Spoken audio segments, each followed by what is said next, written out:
দলের মন্ত্রীদের মুখের কথা শুনলে মনে হবে বাংলাদেশ বেহেশত হয়ে গিয়েছে, দেশে কোনো সমস্যা নাই।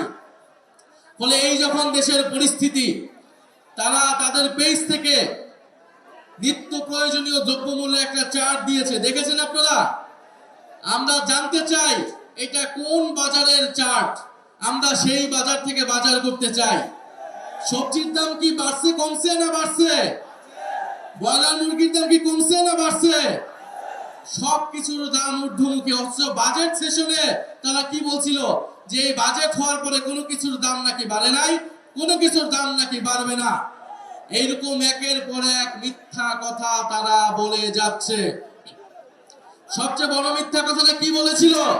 নির্বাচনের সময় বলেছিল গণভোটে আপনারা হ্যাঁ ভোট দিন, জুলাই সনদ আপনারা বাস্তবায়ন করুন।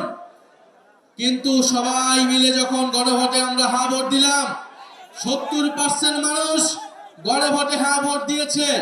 তারপরে তারা ক্ষমতায় গিয়ে সেই গণভোটে হ্যাঁ তারা বাস্তবায়ন করলো না। তারা সংবিধান সংশোধন কমিটির নামে জনগণের সাথে বিশ্বাসঘাতকতা করছে, প্রতারণা করেছে। ফলে এই সরকারকে আমরা একটা প্রতারক সরকার বলতে পারি, একটা বিশ্বাসঘাতক সরকার বলতে পারি, যারা এই দেশের জনগণের সাথে জুলাই গণ অভ্যুত্থানের সাথে হাজারো শহীদদের সাথে প্রতারণা করে ক্ষমতায় এসেছে। আমরা একটা কথা স্পষ্টভাবে বলতে চাই, জাতীয় নাগরিক পার্টি এনসিপি দেশের পরিবর্তনের জন্য, সংস্কারের জন্য আমরা গণ অভ্যুত্থানে অংশ নিয়েছিলাম এবং আমরা নির্বাচনে অংশ নিয়েছিলাম। আমরা আপনাদেরকে বলেছিলাম যে গণভোটে হ্যাঁ ভোট দিন, হ্যাঁ ভোট দিলে দেশের সংস্কার হবে, পুলিশের সংস্কার হবে, বিচার ব্যবস্থার সংস্কার হবে, স্থানীয় সরকারের সংস্কার হবে, মিডিয়ার সংস্কার হবে।